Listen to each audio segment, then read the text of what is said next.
The Electric Executioner by H.P. Lovecraft with Adolphe de Castro. For one who has never faced the danger of legal execution, I have a rather queer horror of the electric chair as a subject. Indeed, I think the topic gives me more of a shudder than it gives many a man who has been on trial for his life. The reason is that I associate the thing with an incident of 40 years ago, a very strange incident which brought me close to the edge of the unknown's black abyss. In 1889, I was an auditor and investigator connected with the Tlaxcala Mining Company of San Francisco, which operated several small silver and copper properties in the San Mateo Mountains in Mexico. There had been some trouble at mine number 3, which had a surly, furtive assistant superintendent named Arthur Felden. And on August 6th, the firm received a telegram saying that Felden had decamped, taking with him all the stock records, securities, and private papers, and leaving the whole clerical and financial situation in dire confusion. This development was a severe blow to the company, and late in the afternoon, President McComb called me into his office to give orders for the recovery of the papers at any cost.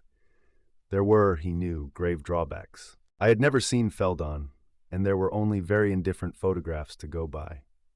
Moreover, my own wedding was set for Thursday of the following week, only 9 days ahead, so that I was naturally not eager to be hurried off to Mexico on a manhunt of indefinite length.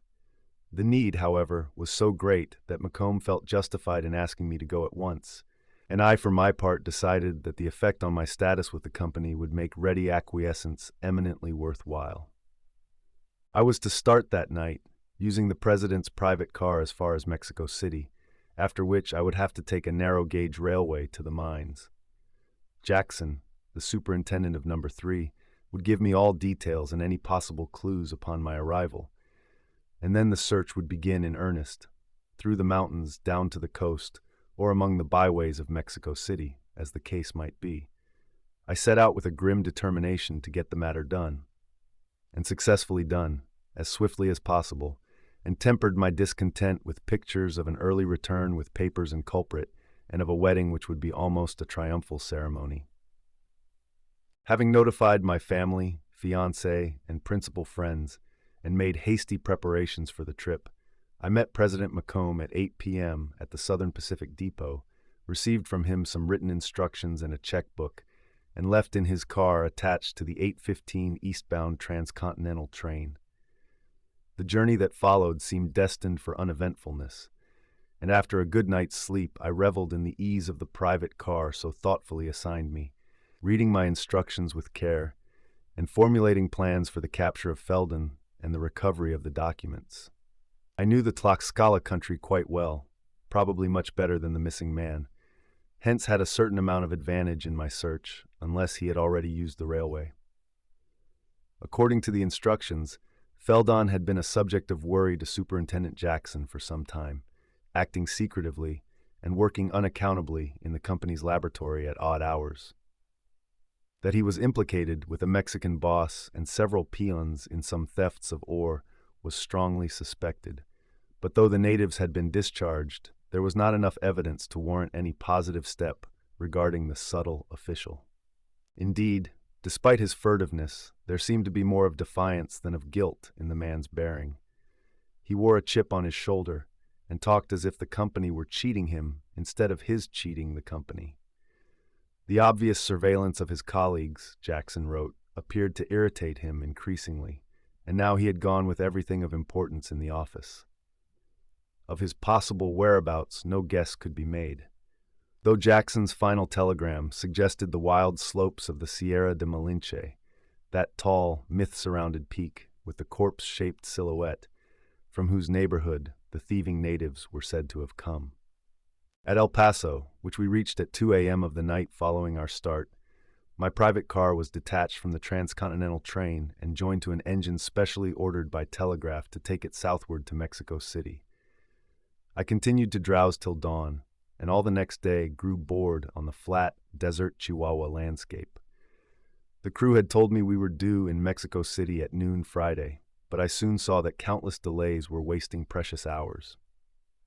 There were waits on sidings all along the single-tracked route, and now and then a hot box or other difficulty would further complicate the schedule. At Torreon, we were 6 hours late, and it was almost 8 o'clock on Friday evening, fully 12 hours behind schedule, when the conductor consented to do some speeding in an effort to make up time. My nerves were on edge, and I could do nothing but pace the car in desperation. In the end, I found that the speeding had been purchased at a high cost indeed, for within a half hour the symptoms of a hot box had developed in my car itself, so that after a maddening wait, the crew decided that all the bearings would have to be overhauled after a quarter-speed limp ahead to the next station with shops, the factory town of Querétaro. This was the last straw, and I almost stamped like a child. Actually, I sometimes caught myself pushing at my chair arm as if trying to urge the train forward at a less snail-like pace. It was almost 10 in the evening when we drew into Querétaro, and I spent a fretful hour on the station platform while my car was sidetracked and tinkered at by a dozen native mechanics.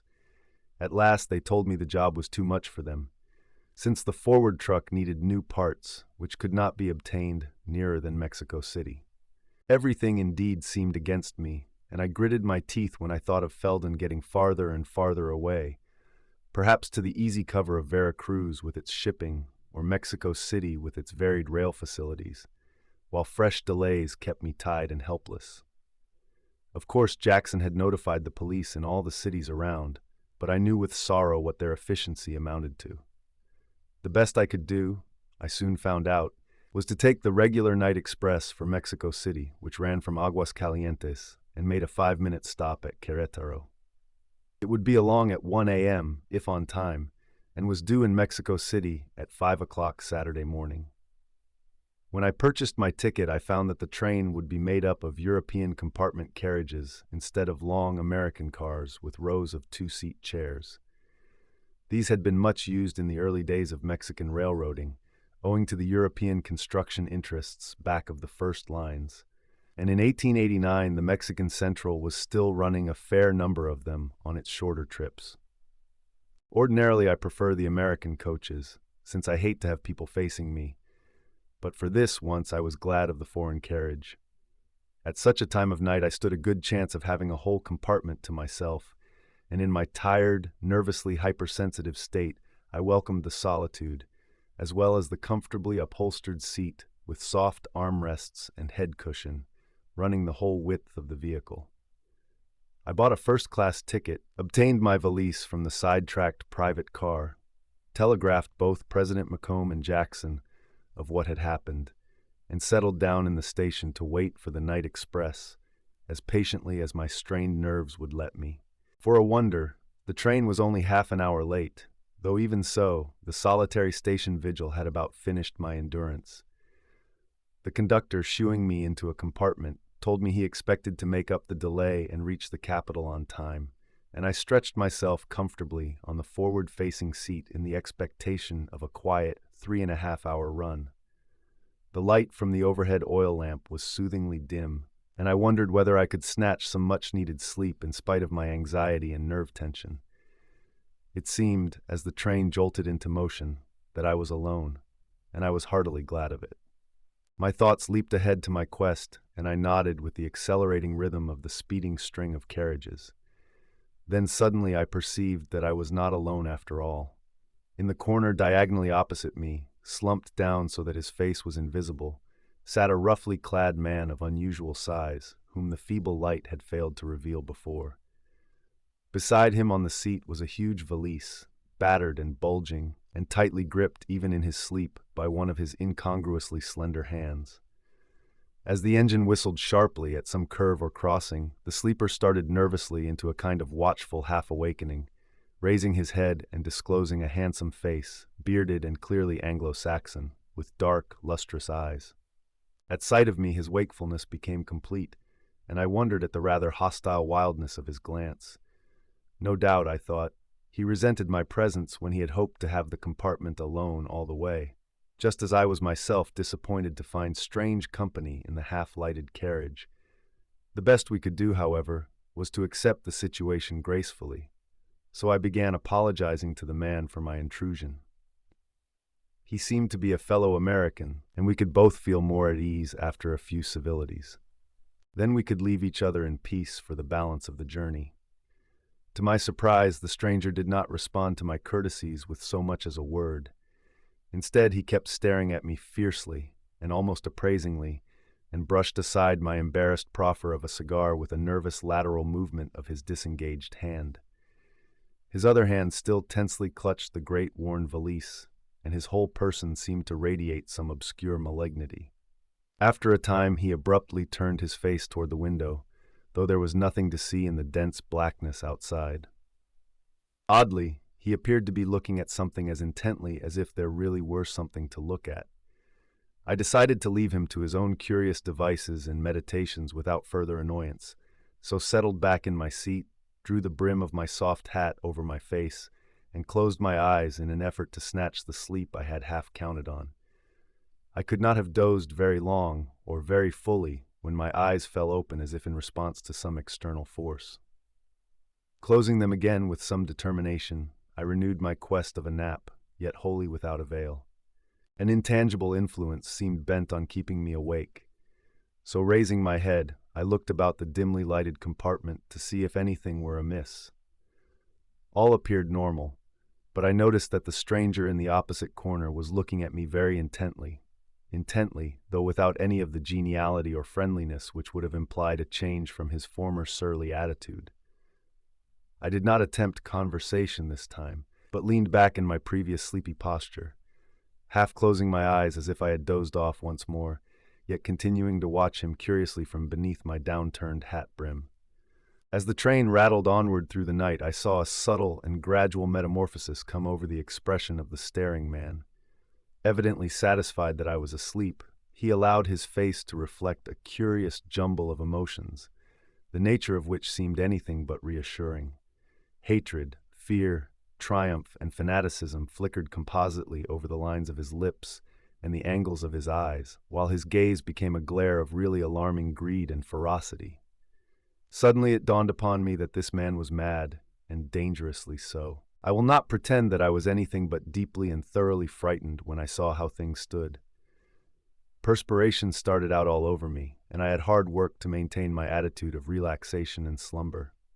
Life had many attractions for me just then, and the thought of dealing with a homicidal maniac, possibly armed and certainly powerful to a marvelous degree, was a dismaying and terrifying one. My disadvantage in any sort of struggle was enormous, for the man was a virtual giant, evidently in the best of athletic trim, while I have always been rather frail, and was then almost worn out with anxiety, sleeplessness, and nervous tension. It was undeniably a bad moment for me, and I felt pretty close to a horrible death as I recognized the fury of madness in the stranger's eyes. Events from the past came up into my consciousness as if for a farewell, just as a drowning man's whole life is said to resurrect itself before him at the last moment. Of course, I had my revolver in my coat pocket, but any motion of mine to reach and draw it would be instantly obvious. Moreover, if I did secure it, there was no telling what effect it would have on the maniac. Even if I shot him once or twice, he might have enough remaining strength to get the gun from me and deal with me in his own way. Or if he were armed himself, he might shoot or stab without trying to disarm me. One can cow a sane man by covering him with a pistol, but an insane man's complete indifference to consequences gives him a strength and menace quite superhuman for the time being. Even in those pre-Freudian days, I had a common-sense realization of the dangerous power of a person without normal inhibitions. That the stranger in the corner was indeed about to start some murderous action, his burning eyes and twitching facial muscles did not permit me to doubt for a moment. Suddenly, I heard his breath begin to come in excited gasps, and saw his chest heaving with mounting excitement. The time for a showdown was close, and I tried desperately to think of the best thing to do. Without interrupting my pretense of sleep, I began to slide my right hand gradually and inconspicuously toward the pocket containing my pistol, watching the madman closely as I did so, to see if he would detect any move. Unfortunately, he did, almost before he had time to register the fact in his expression. With a bound so agile and abrupt as to be almost incredible in a man of his size, he was upon me before I knew what had happened, looming up and swaying forward like a giant ogre of legend, and pinioning me with one powerful hand while with the other he forestalled me in reaching the revolver. Taking it from my pocket and placing it in his own, he released me contemptuously, well knowing how fully his physique placed me at his mercy. Then he stood up at his full height, his head almost touching the roof of the carriage, and stared down at me with eyes whose fury had quickly turned to a look of pitying scorn and ghoulish calculation. I did not move, and after a moment the man resumed his seat opposite me, smiling a ghastly smile as he opened his great bulging valise and extracted an article of peculiar appearance, a rather large cage of semi-flexible wire, woven somewhat like a baseball catcher's mask, but shaped more like the helmet of a diving suit. Its top was connected with a cord whose other end remained in the valise. This device he fondled with obvious affection, cradling it in his lap as he looked at me afresh and licked his bearded lips with an almost feline motion of the tongue. Then, for the first time, he spoke, in a deep, mellow voice of softness and cultivation startlingly at variance with his rough corduroy clothes and unkempt aspect. "You are fortunate, sir. I shall use you first of all. You shall go into history as the first fruits of a remarkable invention. Vast sociological consequences. I shall let my light shine, as it were. I'm radiating all the time, but nobody knows it. Now you shall know. Intelligent guinea pig. Cats and burrows. It worked even with a burrow."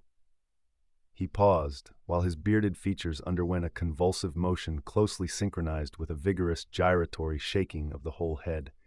It was as though he were shaking clear of some nebulous obstructing medium, for the gesture was followed by a clarification or subtilization of expression, which hid the more obvious madness in a look of suave composure through which the craftiness gleamed only dimly. I glimpsed the difference at once and put in a word to see if I could lead his mind into harmless channels. "You seem to have a marvelously fine instrument, if I'm any judge. Won't you tell me how you came to invent it?" He nodded. "Mere logical reflection, dear sir. I consulted the needs of the age and acted upon them. Others might have done the same had their minds been as powerful, that is, as capable of sustained concentration, as mine. I had the sense of conviction, the available willpower. That is all. I realized, as no one else has yet realized, how imperative it is to remove everybody from the earth before Quetzalcoatl comes back, and realized also that it must be done elegantly. I hate butchery of any kind, and hanging is barbarously crude. You know, last year the New York legislature voted to adopt electric execution for condemned men, but all the apparatus they have in mind is as primitive as Stephenson's rocket or Davenport's first electric engine. I knew of a better way, and told them so, but they paid no attention to me. God, the fools! As if I didn't know all there is to know about men and death and electricity, student man and boy, technologist and engineer, soldier of fortune. He leaned back and narrowed his eyes. "I was in Maximilian's army 20 years and more ago. They were going to make me a nobleman. Then those damned greasers killed him, and I had to go home. But I came back and forth, back and forth. I live in Rochester, NY. His eyes grew deeply crafty, and he leaned forward, touching me on the knee with the fingers of a paradoxically delicate hand. "I came back, I say, and I went deeper than any of them. I hate greasers, but I like Mexicans. A puzzle? Listen to me, young fellow. You don't think Mexico is really Spanish, do you? God, if you knew the tribes I know. In the mountains, Anahuac, Tenochtitlan, the old ones." His voice changed to a chanting and not unmelodious howl. "Yeah! Huitzilopochtli, Nahuatlacatl, 777, Xochimilca, Chaltepaneca, Acohua, Tlahuica, Tlaxcalteca, Azteca. Yeah! Yeah! I have been to the 7 caves of Chicamostoc, but no one shall ever know. I tell you, because you will never repeat it." He subsided and resumed a conversational tone. "It would surprise you to know what things are told in the mountains. Huitzilopochtli is coming back, of that there can be no doubt. Any peon south of Mexico City can tell you that. But I meant to do nothing about it. I went home, as I tell you, again and again, and was going to benefit society with my electric executioner when that cursed Albany legislature adopted the other way. A joke's a joke. Grandfather's chair, sit by the fireside. Hawthorne. The man was chuckling with a morbid parody of good nature. Why, sir, I'd like to be the first man to sit in their damned chair and feel their little 2-bit battery current. It wouldn't make a frog's legs dance. and they expect to kill murderers with it, reward of merit, everything. But then, young man, I saw the uselessness, the pointless illogicality, as it were, of killing just a few. Everybody is a murderer. They murder ideas, steal inventions, stole mine by watching and watching and watching. The man choked and paused, and I spoke soothingly. I'm sure your invention was much the better, and probably they'll come to use it in the end. Evidently my tact was not great enough, for his response shewed fresh irritation. Sure, are you? Nice, mild, conservative assurance. Cursed lot you care, but you'll soon know. Why, damn you, all the good there ever will be in that electric chair will have been stolen from me. The ghost of Nezawapilli told me that on the sacred mountain. They watched and watched and watched. He choked again, then gave another of those gestures in which he seemed to shake both his head and his facial expression. That seemed temporarily to steady him. What my invention needs is testing. That is it, here. The wire hood or head net is flexible and slips on easily. Neckpiece binds but doesn't choke. Electrodes touch forehead and base of cerebellum, all that's necessary. Stop the head, and what else can go? The fools up at Albany, with their carved oak easy chair, think they've got to make it a head-to-foot affair. Idiots! Don't they know that you don't need to shoot a man through the body after you've plugged him through the brain? I've seen men die in battle, I know better. And then their silly high-power circuit, dynamos, all that. Why didn't they see what I've done with the storage battery? Not a hearing, nobody knows. I alone have the secret. That's why I and Quetzalcoatl and Huitzilopochtli will rule the world alone. I and they, if I choose to let them. But I must have experimental subjects. Subjects. Do you know whom I've chosen for the first? I tried jocoseness, quickly merging into friendly seriousness, as a sedative. Quick thought and apt words might save me yet. Well, there are lots of fine subjects among the politicians of San Francisco, where I come from. They need your treatment, and I'd like to help you introduce it. But really, I think I can help you in all truth. I have some influence in Sacramento, and if you'll go back to the States with me after I'm through with my business in Mexico, I'll see that you get a hearing. He answered soberly and civilly. No, I can't go back. I swore not to, when those criminals at Albany turned down my invention and set spies to watch me and steal from me. But I must have American subjects. Those greasers are under a curse and would be too easy. And the full-blood Indians, the real children of the feathered serpent, are sacred and inviolate except for proper sacrificial victims, and even those must be slain according to ceremony. I must have Americans without going back, and the first man I choose will be signally honored. Do you know who he is? I temporized desperately. Oh, if that's all the trouble, I'll find you a dozen first-rate Yankee specimens as soon as we get to Mexico City. I know where there are lots of small mining men who wouldn't be missed for days. But he cut me short with a new and sudden air of authority, which had a touch of real dignity in it. That'll do. We've trifled long enough. Get up and stand erect like a man. You're the subject I've chosen, and you'll thank me for the honor in the other world, just as the sacrificial victim thanks the priest for transferring him to eternal glory. A new principle. No other man alive has dreamed of such a battery, and it might never again be hit on if the world experimented 1,000 years. Do you know that atoms aren't what they seem?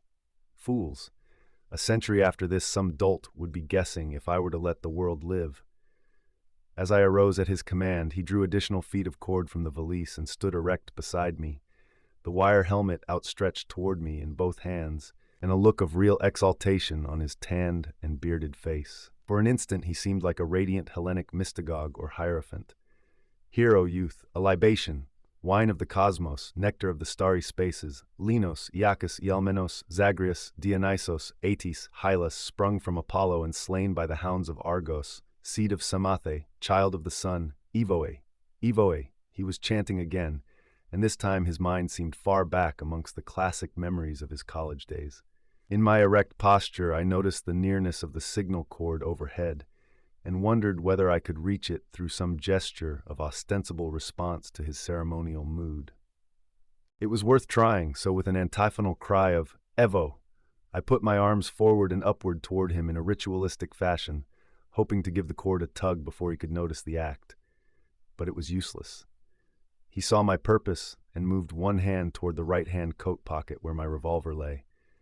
No words were needed, and we stood for a moment like carven figures. Then he quietly said, "Make haste." Again, my mind rushed frantically about seeking avenues of escape. The doors, I knew, were not locked on Mexican trains, but my companion could easily forestall me if I tried to unlatch one and jump out. Besides, our speed was so great that success in that direction would probably be as fatal as failure. The only thing to do was to play for time. Of the 3.5-hour trip, a good slice was already worn away, and once we got to Mexico City, the guards and police in the station would provide instant safety. There would, I thought, be 2 distinct times for diplomatic stalling. If I could get him to postpone the slipping on of the hood, that much time would be gained. Of course, I had no belief that the thing was really deadly, but I knew enough of madmen to understand what would happen when it failed to work. To his disappointment would be added a mad sense of my responsibility for the failure, and the result would be a red chaos of murderous rage. Therefore, the experiment must be postponed as long as possible. Yet the second opportunity did exist, for if I planned cleverly, I might devise explanations for the failure which would hold his attention and lead him into more or less extended searches for corrective influences.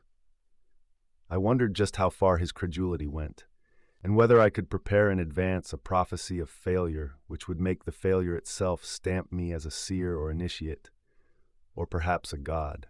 I had enough of a smattering of Mexican mythology to make it worth trying, though I would try other delaying influences first and let the prophecy come as a sudden revelation. Would he spare me in the end if I could make him think me a prophet or divinity? Could I get by as Quetzalcoatl or Huitzilopochtli? Anything to drag matters out till 5 o'clock when we were due in Mexico City. But my opening stall was the veteran will-making ruse. As the maniac repeated his command for haste, I told him of my family and intended marriage, and asked for the privilege of leaving a message and disposing of my money and effects. If, I said, he would lend me some paper and agree to mail what I should write, I could die more peacefully and willingly. After some cogitation, he gave a favorable verdict and fished in his valise for a pad, which he handed me solemnly as I resumed my seat. I produced a pencil, artfully breaking the point at the outset and causing some delay while he searched for one of his own. When he gave me this, he took my broken pencil and proceeded to sharpen it with a large, horn-handled knife which had been in his belt under his coat. Evidently, a second pencil breaking would not profit me greatly. What I wrote I can hardly recall at this date. It was largely gibberish and composed of random scraps of memorized literature when I could think of nothing else to set down.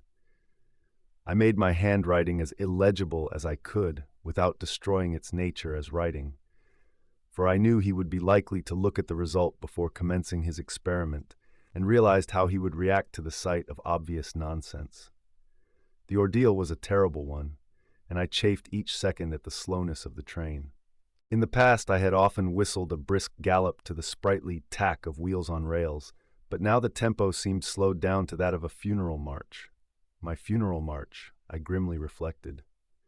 My ruse worked till I had covered over 4 pages, 6 by 9, when at last the madman drew out his watch and told me I could have but 5 minutes more. What should I do next? I was hastily going through the form of concluding the will when a new idea struck me. Ending with a flourish and handing him the finished sheets, which he thrust carelessly into his left-hand coat pocket, I reminded him of my influential Sacramento friends who would be so much interested in his invention. Oughtn't I to give you a letter of introduction to them? I said, oughtn't I to make a signed sketch and description of your executioner so that they'll grant you a cordial hearing? They can make you famous, you know, and there's no question at all but that they'll adopt your method for the state of California if they hear of it through someone like me, whom they know and trust. I was taking this tack on the chance that his thoughts as a disappointed inventor would let him forget the Aztec religious side of his mania for a while.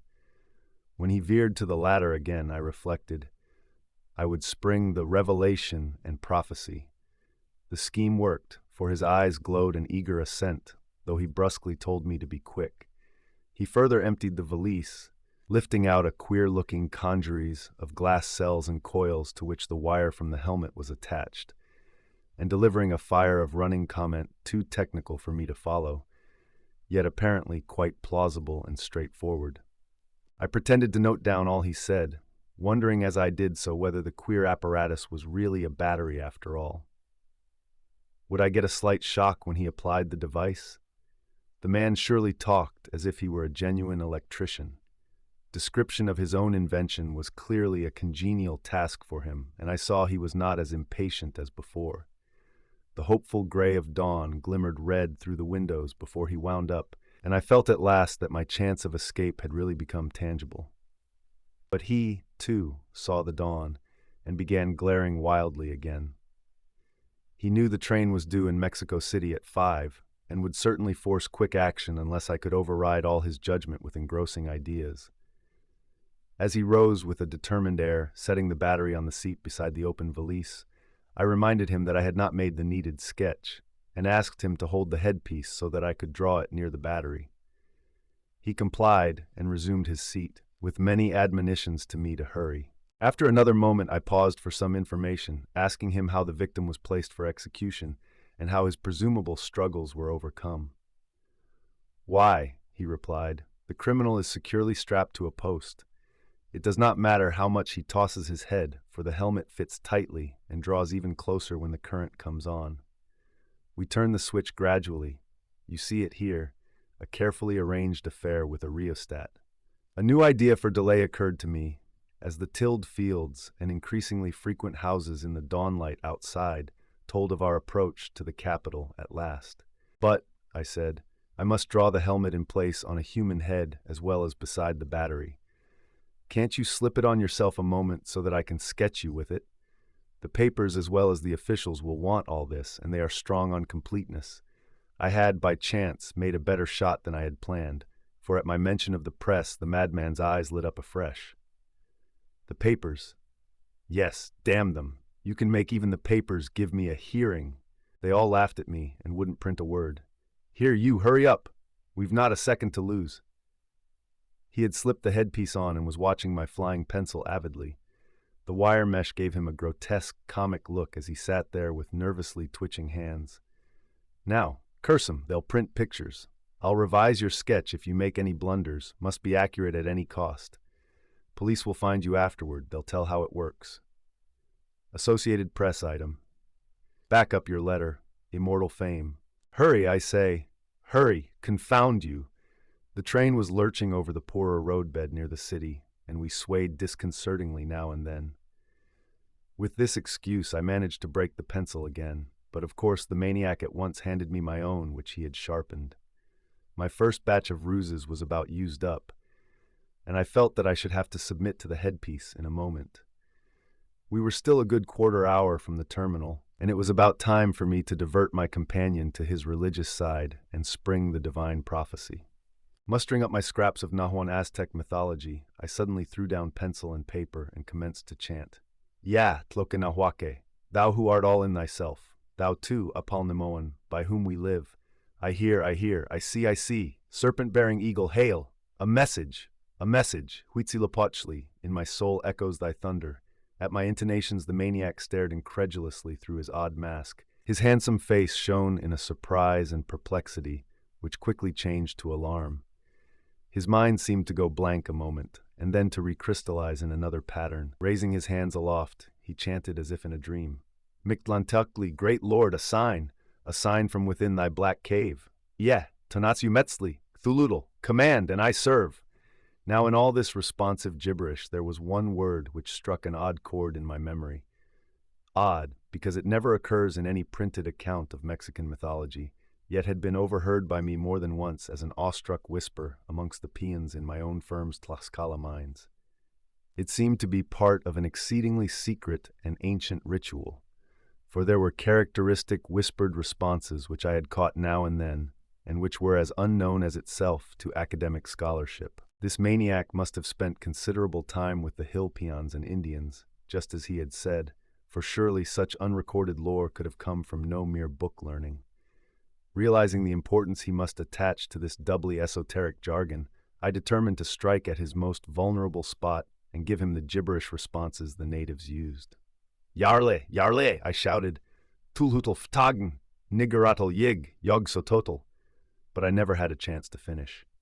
Galvanized into a religious epilepsy by the exact response which his subconscious mind had probably not really expected, the madman scrambled down to a kneeling posture on the floor, bowing his wire-helmeted head again and again, and turning it to the right and left as he did so.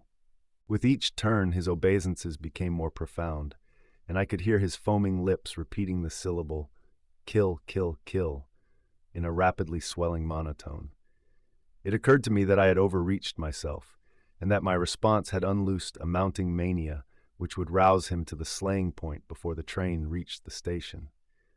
As the arc of the madman's turnings gradually increased, the slack in the cord from his headpiece to the battery had naturally been taken up more and more. Now, in an all-forgetting delirium of ecstasy, he began to magnify his turns to complete circles, so that the cord wound round his neck and began to tug at its moorings to the battery on the seat. I wondered what he would do when the inevitable would happen, and the battery would be dragged to presumable destruction on the floor. Then came the sudden cataclysm. The battery, yanked over the seat's edge by the maniac's last gesture of orgiastic frenzy, did indeed fall, but it did not seem to have wholly broken. Instead, as my eye caught the spectacle in one too fleeting instant, the actual impact was borne by the rheostat, so that the switch was jerked over instantly to full current. And the marvelous thing is that there was a current. The invention was no mere dream of insanity. I saw a blinding blue auroral coruscation, heard an ululating shriek more hideous than any of the previous cries of that mad, horrible journey, and smelled the nauseous odor of burning flesh. That was all my overwrought consciousness could bear, and I sank instantly into oblivion. When the train guard at Mexico City revived me, I found a crowd on the station platform around my compartment door.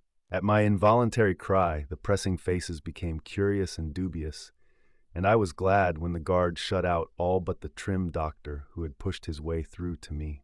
My cry was a very natural thing, but it had been prompted by something more than the shocking sight on the carriage floor which I had expected to see. Or should say, by something less, because in truth there was not anything on the floor at all. Nor, said the guard, had there been when he opened the door and found me unconscious within. My ticket was the only one sold for that compartment, and I was the only person found within it. Just myself and my valise, nothing more. I had been alone all the way from Querétaro. Guard, doctor, and spectators alike tapped their foreheads significantly at my frantic and insistent questions. Had it all been a dream, or was I indeed mad? I recalled my anxiety and overwrought nerves and shuddered. Thanking the guard and doctor and shaking free of the curious crowd, I staggered into a cab and was taken to the Fonda Nacional, where, after telegraphing Jackson at the mine, I slept till afternoon in an effort to get a fresh grip on myself. I had myself called at 1 o'clock, in time to catch the narrow gauge for the mining country. But when I got up, I found a telegram under the door. It was from Jackson, and said that Felden had been found dead in the mountains that morning, the news reaching the mine about 10 o'clock. The papers were all safe, and the San Francisco office had been duly notified. So the whole trip, with its nervous haste and harrowing mental ordeal, had been for nothing. Knowing that Macomb would expect a personal report despite the course of events, I sent another wire ahead and took the narrow gauge after all. 4 hours later, I was rattled and jolted into the station of Mine No. 3, where Jackson was waiting to give a cordial greeting. He was so full of the affair at the mine that he did not notice my still shaken and seedy appearance.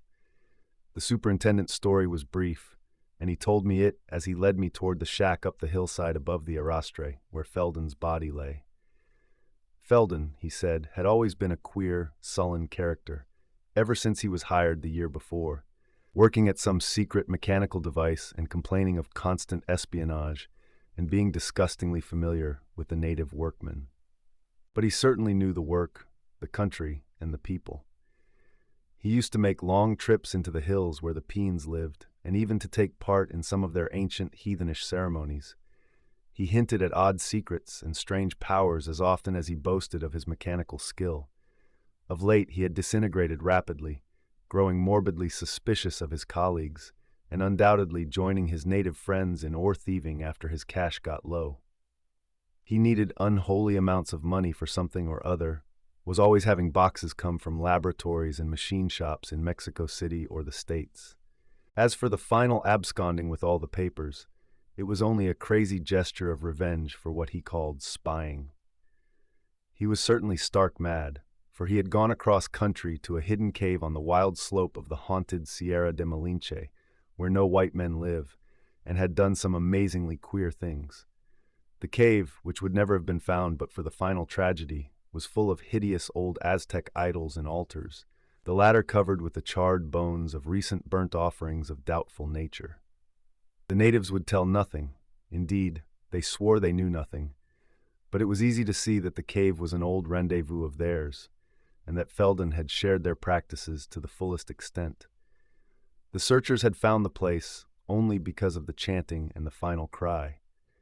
It had been close to 5 that morning, and after an all-night encampment, the party had begun to pack up for its empty-handed return to the mines.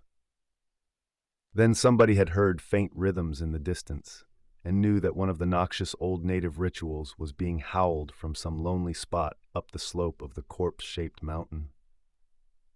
They heard the same old names, Mictlantecuhtli, Tonatiuh Metzli, Cthulhuitl, Yarlia, and all the rest. But the queer thing was that some English words were mixed with them, real white man's English and no greaser patter. Guided by the sound, they had hastened up the weed-entangled mountainside toward it, when after a spell of quiet the shriek had burst upon them.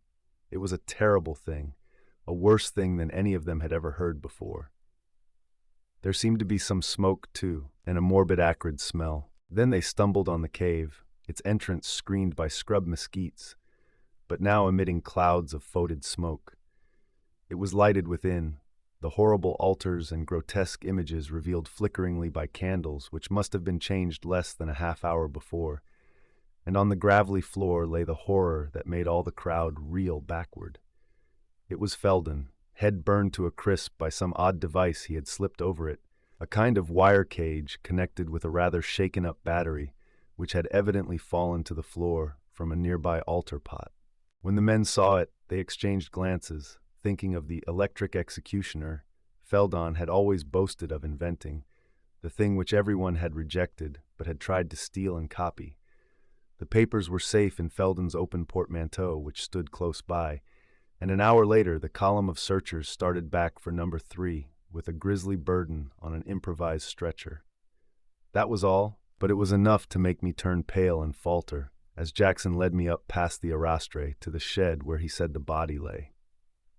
For I was not without imagination, and knew only too well into what hellish nightmare this tragedy somehow supernaturally dovetailed. I knew what I should see inside that gaping door around which the curious miners clustered, and did not flinch when my eyes took in the giant form, the rough corduroy clothes, the oddly delicate hands, the wisps of burnt beard, and the hellish machine itself, battery slightly broken, and headpiece blackened by the charring of what was inside. The great bulging portmanteau did not surprise me, and I quailed only at 2 things: the folded sheets of paper sticking out of the left-hand pocket, and the queer sagging of the corresponding right-hand pocket. In a moment when no one was looking, I reached out and seized the 2 familiar sheets, crushing them in my hand without daring to look at their penmanship. I ought to be sorry now that a kind of panic fear made me burn them that night with averted eyes. They would have been a positive proof or disproof of something. But for that matter, I could still have had proof by asking about the revolver the coroner afterward took from that sagging right-hand coat pocket.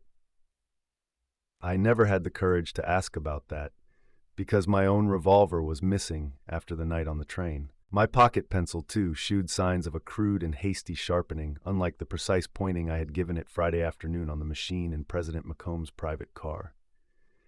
So in the end, I went home still puzzled. Mercifully puzzled, perhaps. The private car was repaired when I got back to Querétaro, but my greatest relief was crossing the Rio Grande into El Paso and the States. By the next Friday, I was in San Francisco again, and the postponed wedding came off the following week. As to what really happened that night, as I've said, I simply don't dare to speculate. That chap Feldon was insane to start with, and on top of his insanity he had piled a lot of prehistoric Aztec witch lore that nobody has any right to know. He was really an inventive genius, and that battery must have been the genuine stuff. I heard later how he had been brushed aside in former years by press, public, and potentates alike.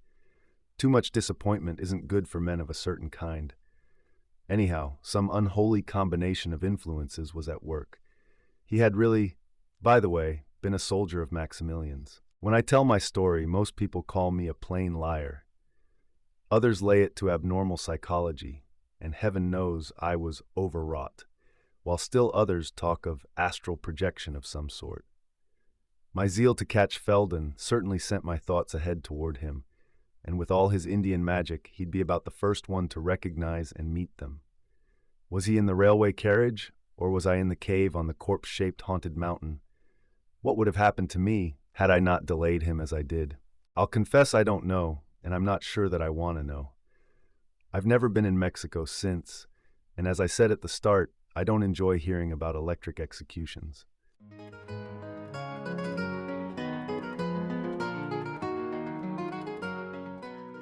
Thank you for listening to this production from Triple Impact Studio. Let us know what you'd like to hear next.